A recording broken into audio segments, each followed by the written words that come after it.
Dr. Alameel, good morning and welcome to the studio. Good morning, Sergio. So, what do you think about this whole deal in Austin with the governor and everything?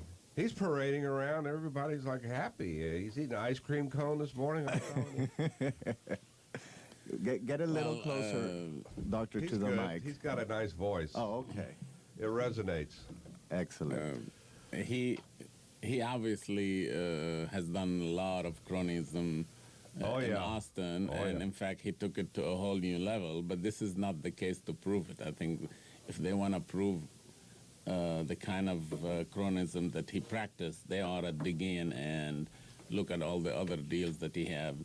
How many times did you have a governor that chose his friends who are lobbyists and had one partner as his chief of staff and the other one taking all the business from them, and then 2 years later the other partner comes in as a chief of staff, and his chief of staff goes back to the lobbying, and it was a joke. Everybody thought that's cronyism in your face. He doesn't even bother to hide it.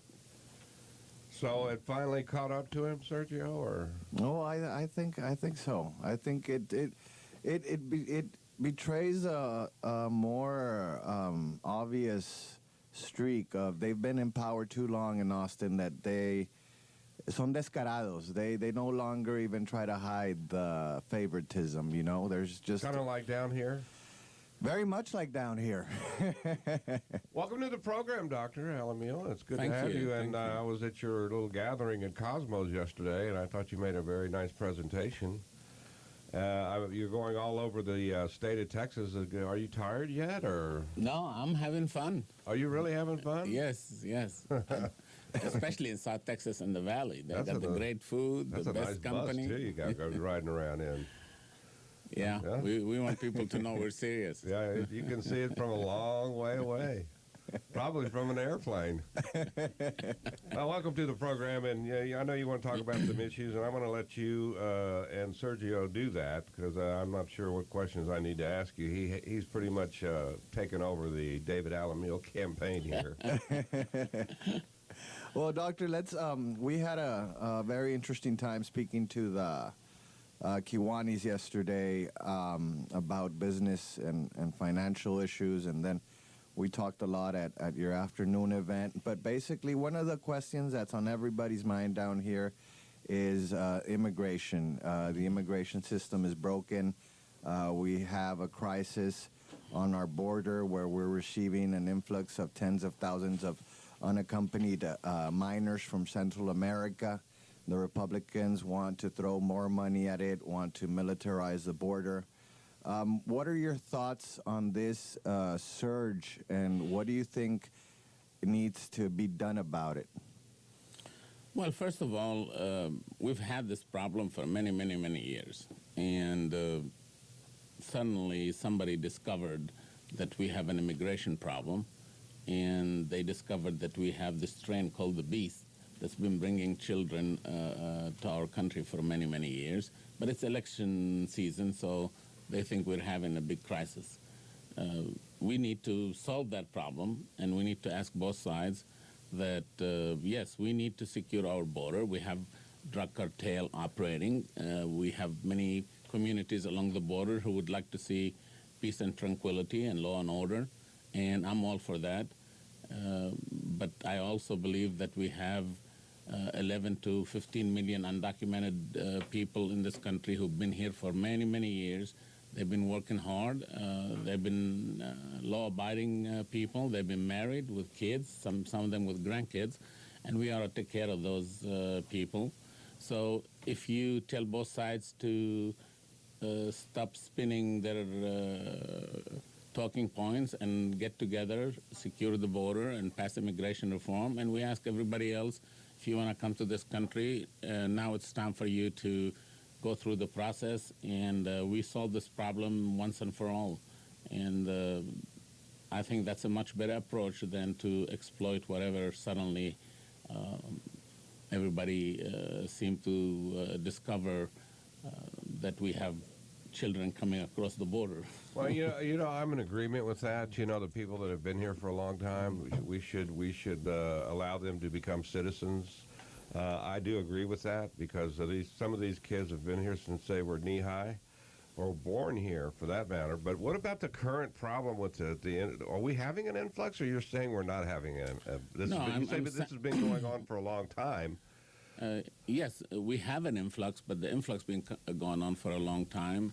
But because it's election season, they are exploiting this and making it to be a crisis. And yes, I think it may have increased in the last year or two, but if we had solved this problem, we wouldn't be having this influx. If we solve immigration reform and secure the border and make it clear exactly what our policy is, that we've fixed this problem, we fixed the border security, we fixed the immigration reform, and it's clear what we want to do with any further, even whether it's adult or children, any further influx is going to be treated in accordance with whatever new immigration reform that we have, and we will make it very clear that we have fixed our problem, and you have to go through the process, and we're not going to allow,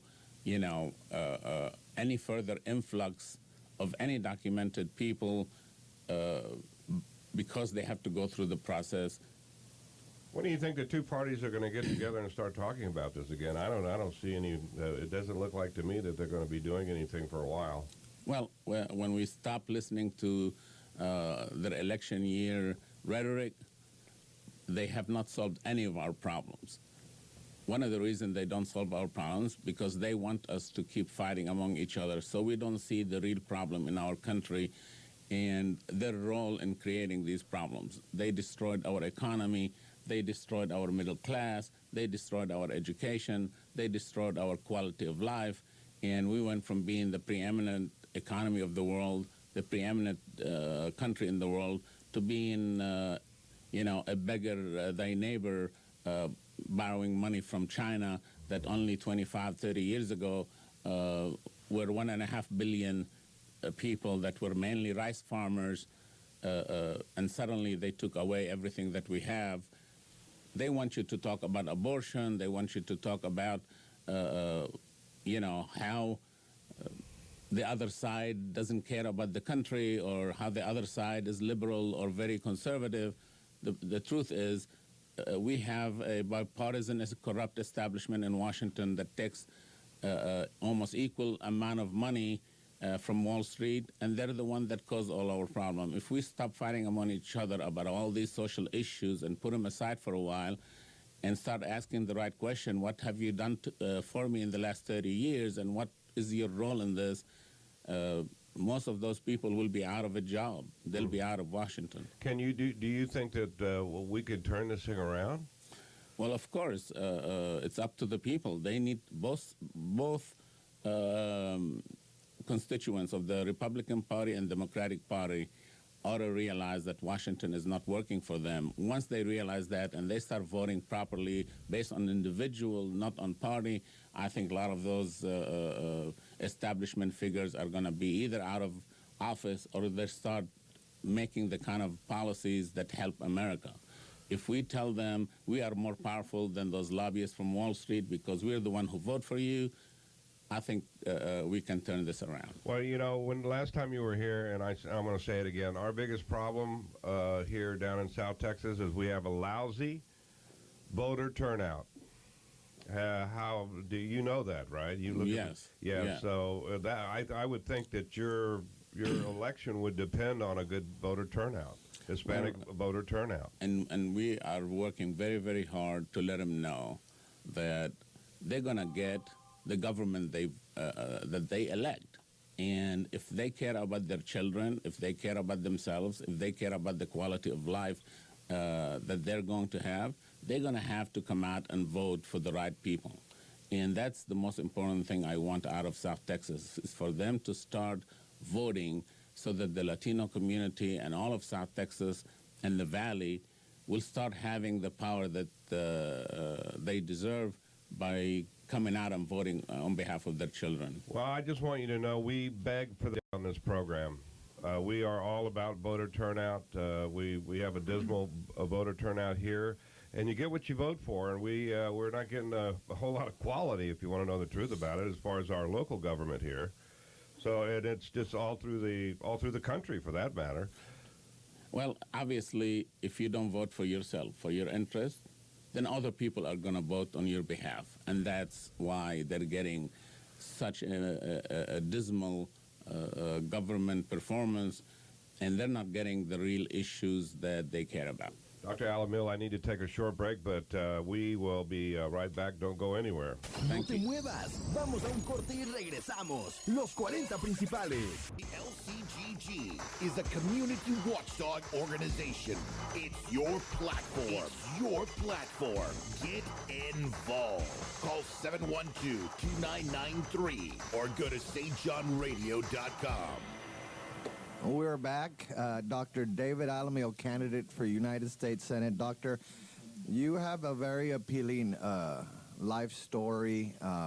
It really resonates whenever you talk to groups of people. Can you share with us your background and why you're doing what you're doing? You're a private businessman. No need to be in the political arena. Actually, thank you for reminding me of that. My daughter still tells me, why don't I take my wife and retire in Hawaii? Why am I going through all this?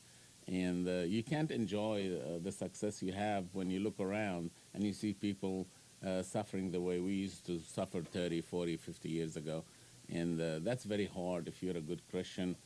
But as a good American, you ought to care about your country and what's happening to other people. I'm somebody who came to this country at the age of 20 in 1972. And I had $120 in my pocket, and I worked in the fields. And luckily, I had the sense to join the military and serve 3 years in San Antonio. And, they taught me about working hard, discipline, and they built my character. And I went to school at the same time in San Antonio College. And then I used my GI Bill to go to UT Health Science Center.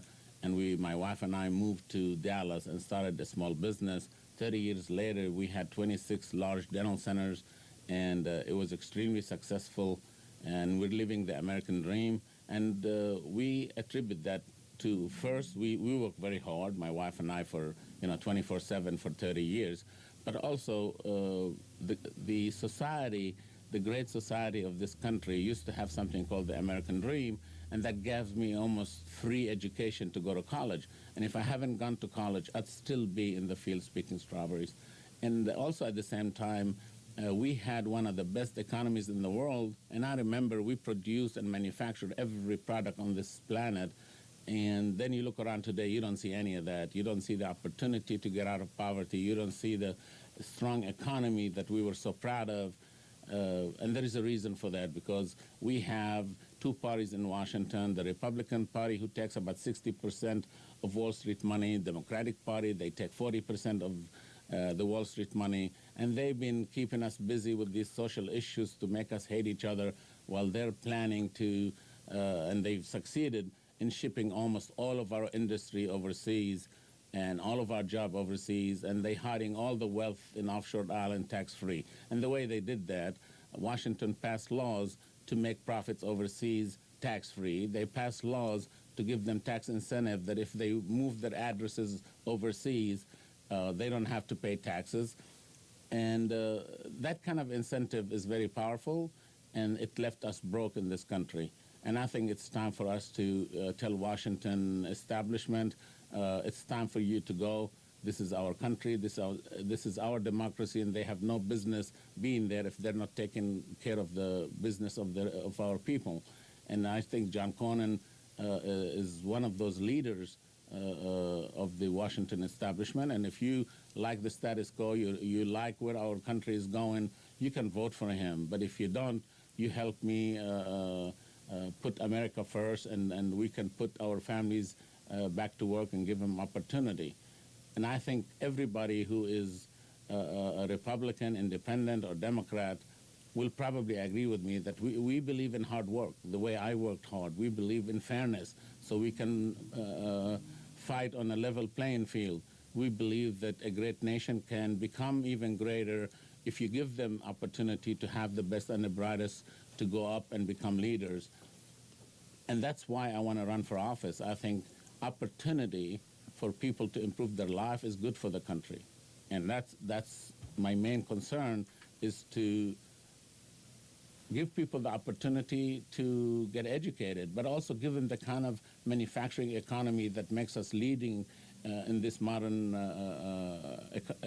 global economy, so that we can have something. When we graduate, we want a career. We don't want to go back and live with our parents. We want a career. And we have the right to compete with other countries without giving them all the incentives and leave us behind fending for ourselves. It's supposed to be our government. And I think both parties have that establishment where all they care about and obsessed with is money, money, and more money for the election, and they spend only 20% of the time thinking, oh, we have a country to run. Washington has become a fundraising machine.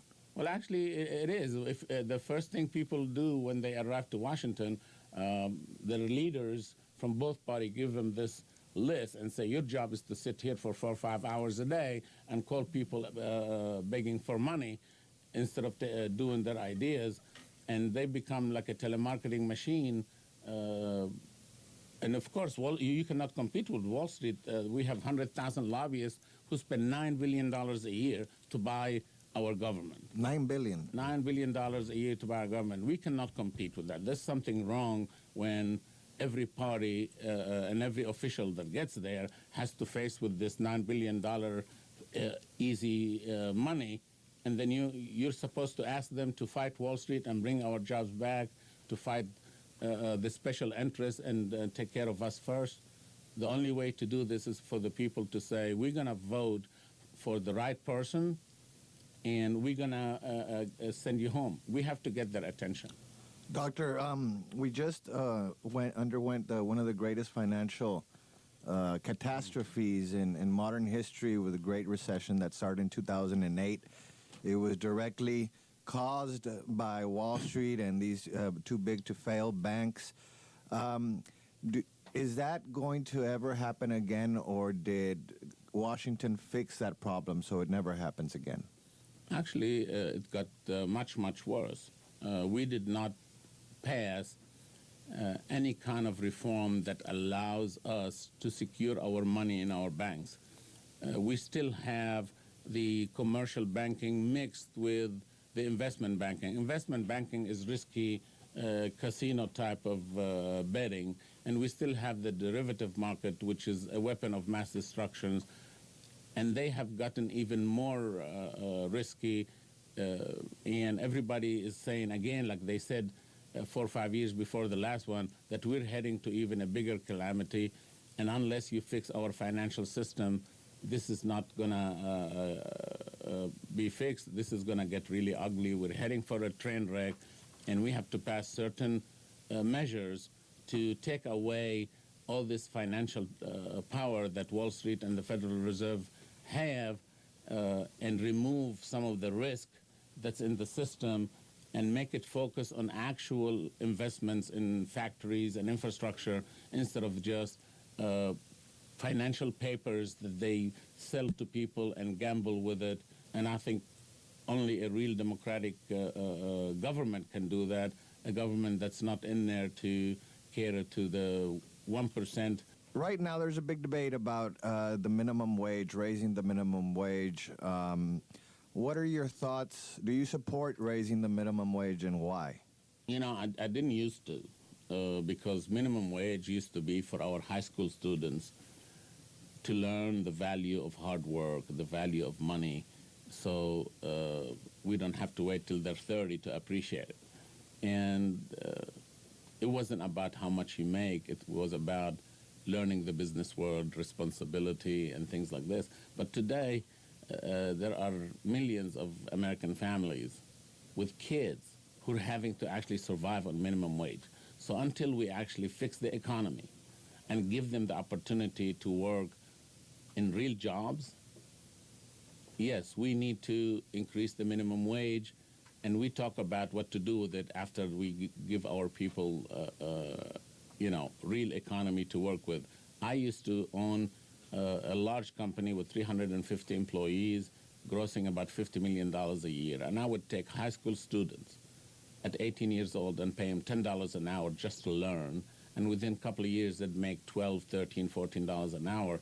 And I was one of the most successful companies in North Texas. And I believe that my employees benefited other businesses in the area by having more power to go in and be good clients. And the employees of the neighboring businesses became my clients. And if our employees made more money, we all became very successful. People who think that a minimum wage increase is bad for small business, they ought to think about this. For every 2-3 employees that they have to pay extra $3 an hour, they're going to have 1,000 customers who are somebody else's employees, 1,000 other customers who have $3 an hour more. Who do you think are going to succeed?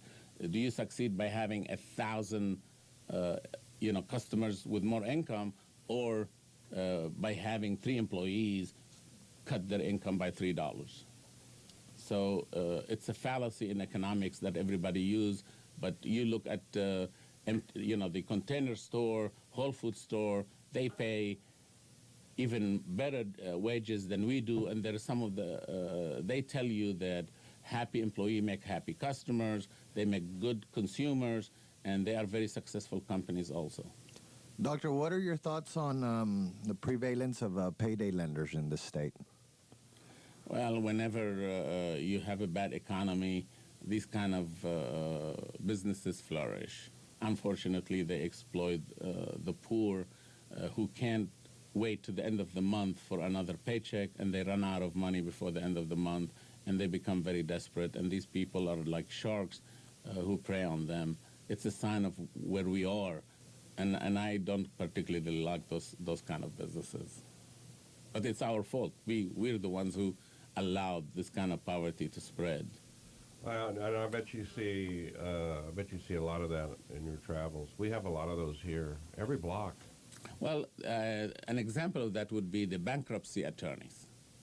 What I'm saying is not that they exploit people, but when the bankruptcy attorneys' business flourish, that means our economy is in bad condition. So they're flourishing right now.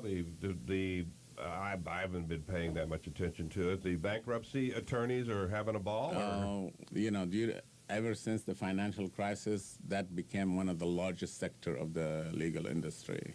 That's horrible. Yeah. Well, it is 7:34. Dr. David Alameel on the program, running for United States Senator.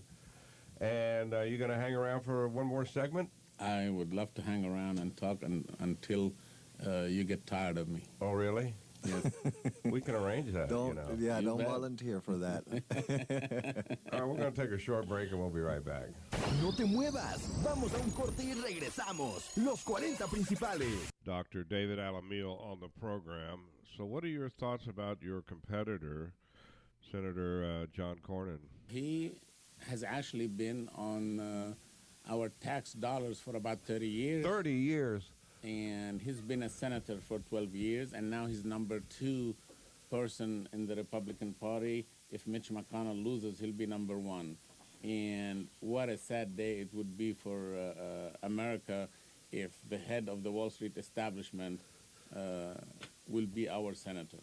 I think it's time for people to elect somebody who have no ties to Wall Street, doesn't care about lobbyists, and is not going to spend 80% of his time collecting money and accomplish something for our people and come back home and retire. Well, he wears a cowboy hat.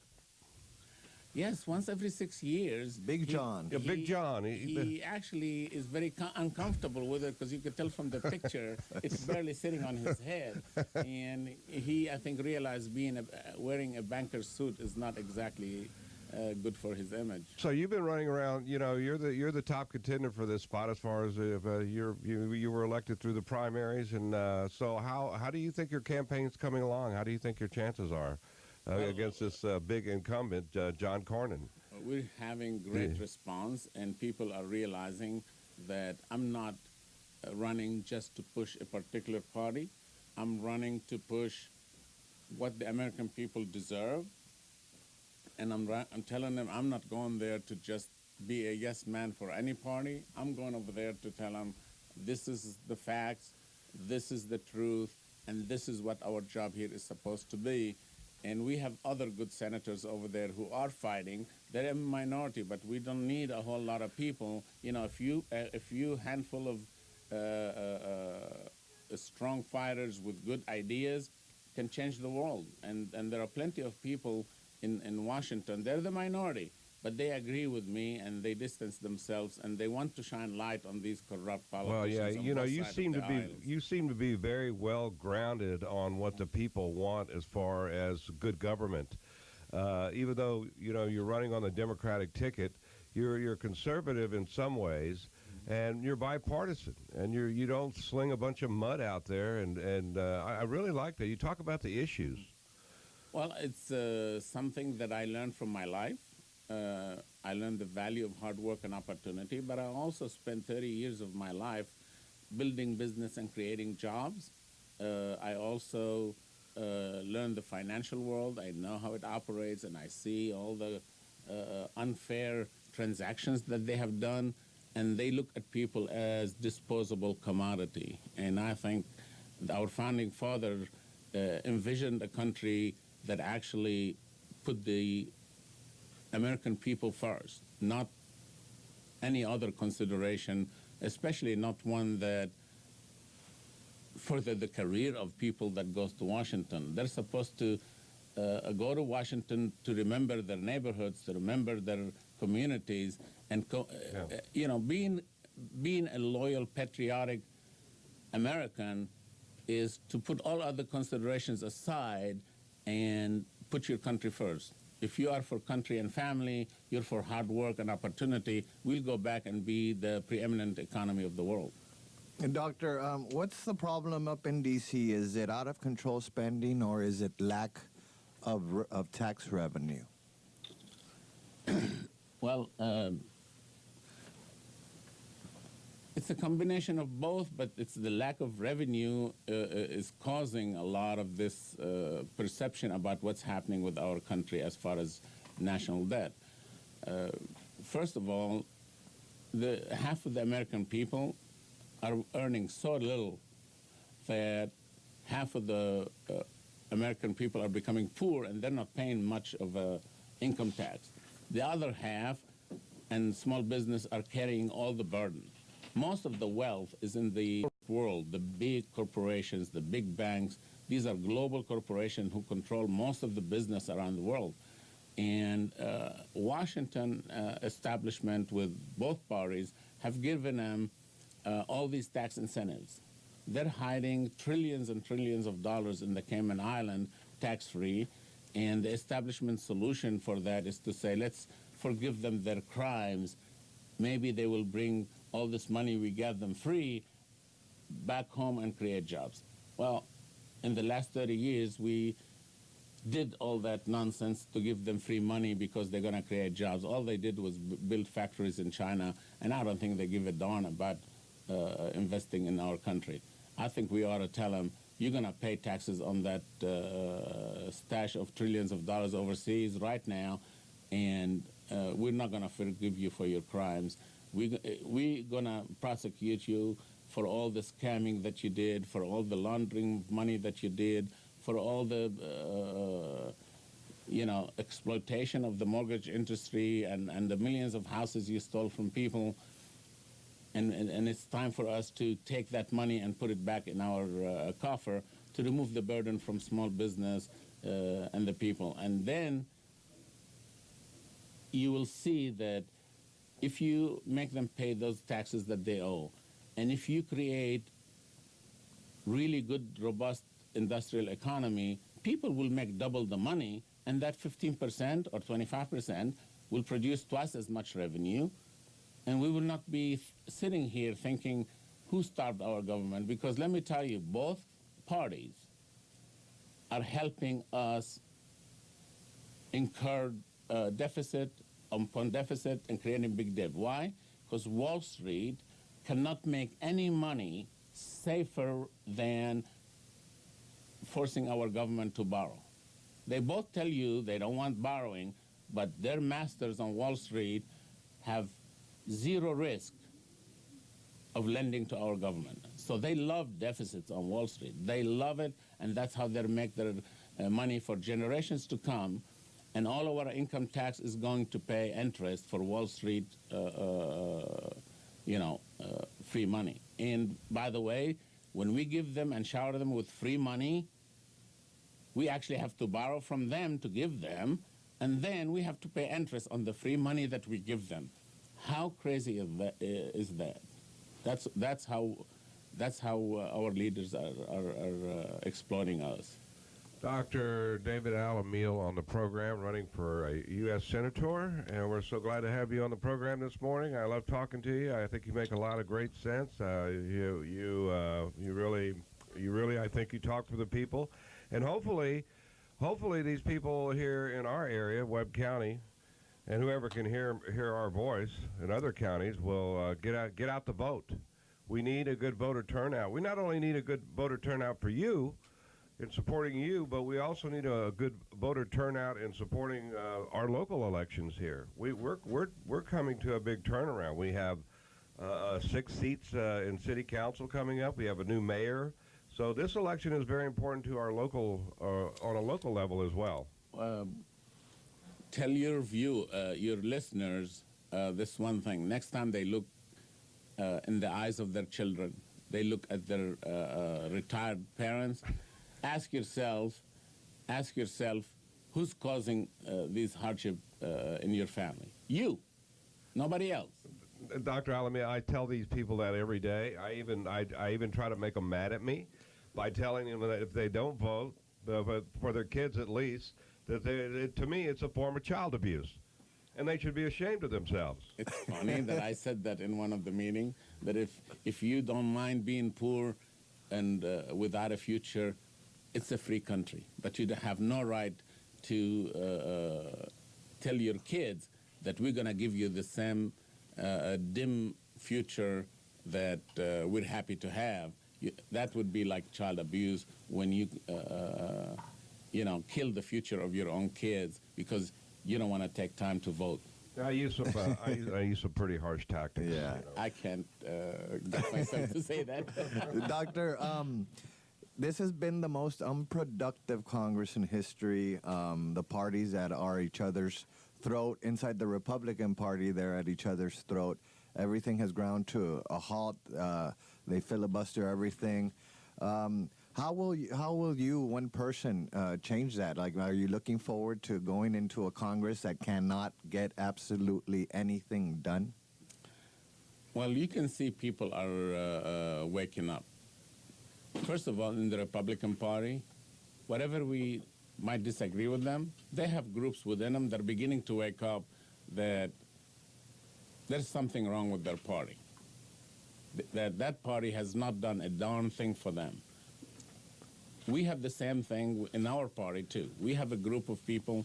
One of my favorite is Elizabeth Warren, Senator Elizabeth Warren, who has worked with other senators to start shining the light upon this corruption happening in Washington and how Wall Street seemed to always find plenty of people to do their bidding, but you can't find enough people in Washington to at least take care and work for the people. And to me, there's hope there. I can't wait to go over there, and I will work with any senator, Democrat or Republican, who tells me, I actually care about America, I want us to succeed, and I want to bring those jobs back, and I want to see our children have a good future, and we want to restore the American dream. I'm ready to work. I'm ready to work with them. All right, okay, we got to kind of wrap this thing up because I know you have a schedule. You have a very busy schedule, and we appreciate you coming by our little rinky-dink program here. It's a train wreck, but we love it, and thank you for coming in. And I want to give you a couple minutes to kind of close it up and tell the people, you're going to come back to Laredo now, aren't you? Of course. Of course. My closing statement is this. It's time to put America first. It's time to put our family first. And if John Cornyn loves his Wall Street factories in China so much, then maybe we ask him and his Wall Street bosses to move to China and leave us alone to rebuild our own economy for the benefit of the people of these United States of America. And that's the promise that I'm making. Thank you, Dr. Alameel, for coming in. We really do. Once again, appreciate you coming in. Thank you. You're busy. It's been a pleasure. I appreciate it. And good luck to you. Thank you.